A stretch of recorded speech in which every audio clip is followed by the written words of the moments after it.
విధంగా నడుస్తుందని చెప్పని ప్రత్యక్ష సాక్ష్యంగా మనకి తెలుస్తుంది. ఎందుకంటే వాళ్ళు ప్రయాణిస్తున్నటువంటి బస్సుల్ని కానీ వెహికల్స్ని కానీ కొట్టడం, పగలగొట్టి అద్దాలు పగలగొట్టి కార్పొరేటర్లను వాళ్ళని తిరుపతిలో అయితే కిడ్నాప్ చేసి మరి తీసుకెళ్లారు.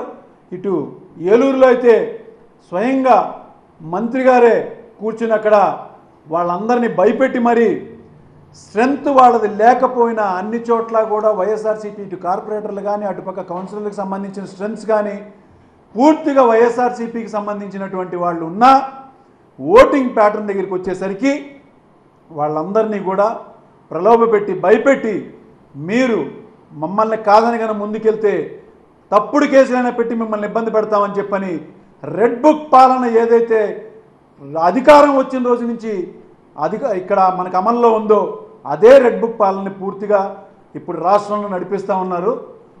పూర్తిగా కైవసం చేసుకున్నటువంటి ఏదైతే సీట్లు ఉన్నాయో మేయర్లు కానీ వైస్ చైర్పర్సన్స్ కానీ చైర్పర్సన్స్ కానీ అన్నీ కూడా కూటమి కైవసం చేసుకుంది.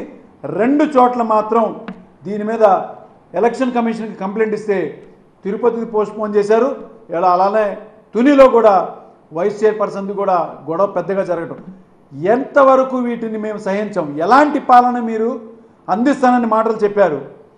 చెప్పేవన్నీ శ్రీరంగ నీతులు, అధికారంలోకి వచ్చే ముందు చేసేవన్నీ కూడా దూరేవన్నీ సానికొంపలన్న సామెత ప్రకారంగానే మీరు చేసేవి ఇవాళ ప్రత్యక్షంగా ప్రజలకు తెలియడానికి మీరు ఎంత కప్పిపుచ్చినా ప్రజల్లో అది పూర్తిగా మీరు చేసినటువంటి నిర్వాకం ఒక్కొక్కటిగా మీరు అధికారంలోకి వచ్చి ఏవైతే వాగ్దానాలు చేశారో అవన్నీ మర్చిపోయి వాటన్నిటిని చేయడానికి మీ దగ్గర బడ్జెట్ లేకపోవడం, తప్పుడు వాగ్దానాల అధికారంలోకి వచ్చి ఇవాళ వాటిని కప్పిపుచ్చుకోవడానికి డైవర్షన్ పాలిటిక్స్ మీద మీరు చేస్తున్నటువంటి నీచమైన రాజకీయం, నీచమైన పాలన ఇవాళ ప్రజలు చూస్తున్నారు.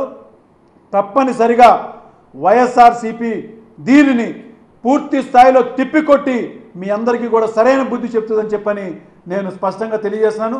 తప్పనిసరిగా ఎలక్షన్ కమిషన్ దృష్టికి దీన్ని తీసుకెళ్ళడం జరుగుతుంది. మా నాయకులు ఎలక్షన్ కమిషన్ వారు న్యాయంగా దీని మీద స్పందిస్తే చాలా బాగుంటుంది.